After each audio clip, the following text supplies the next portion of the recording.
I've been following some of the videos from Norwegian where the childcare system is kidnapping children.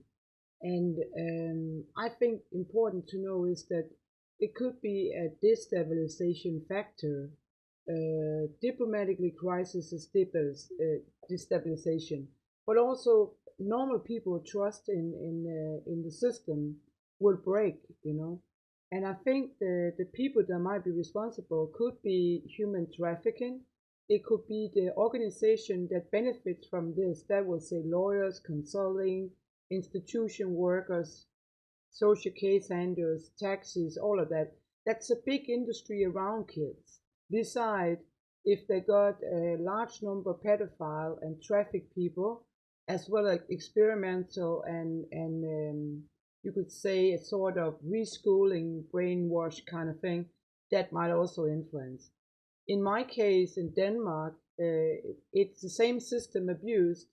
There is a document fraud, whitewashing of document, wrong dates, wrong data, economical crime, into entertainment is the guilty one in my case, but it links to terrorism and it links to mafia.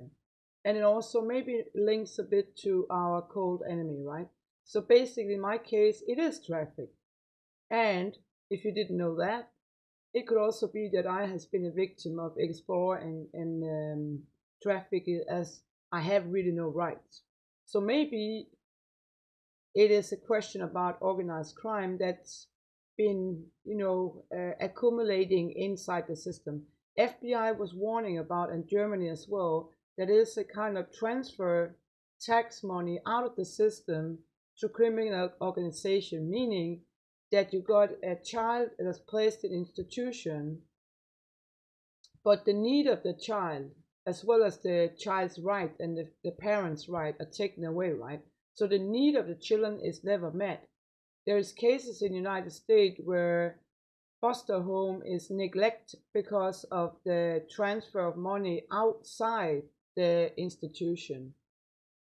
Also, another thing is that destabilization is to kind of make normal working people. I worked actually I'm a veteran.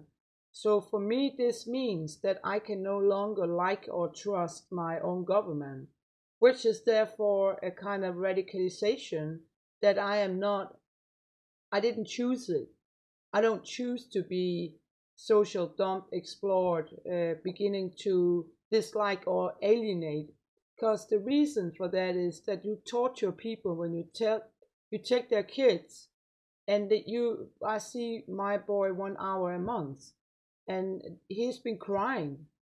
That means I'm a witness of torture, like in the level of Chile, right? And if you are tortured of your own government, whatever it's controlled by mafia or outside terrorists or so on, if I'm tortured, there's no way I ever would gonna trust my government, my royal house, ever again. And that's a destabilization factor. That breaks in the relationship I had to protect my country from Russia, from mafia, from terrorism. That's not going to happen anymore. I'm not going to protect your citizens anymore. I'm not going to work with the police. Think about that now, huh? And this is Denmark. This is not Norway, but it's the same system.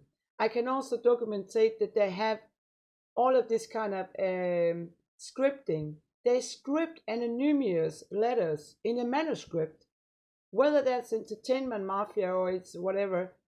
They have it prepared, fabricated. So if a parent say, yeah, but there was not some claims about abuse or violation, that's a lie. That's a manuscript. They're using it all over. That manuscript makes the parent doubt, makes it unstable to come forward and say it's a crime, it's a kidnapping. That's old school agency. You make a false crime, you make distrust on the person. That's fucking KGB, mafia, terrorism. That's what they do. They blindfold people.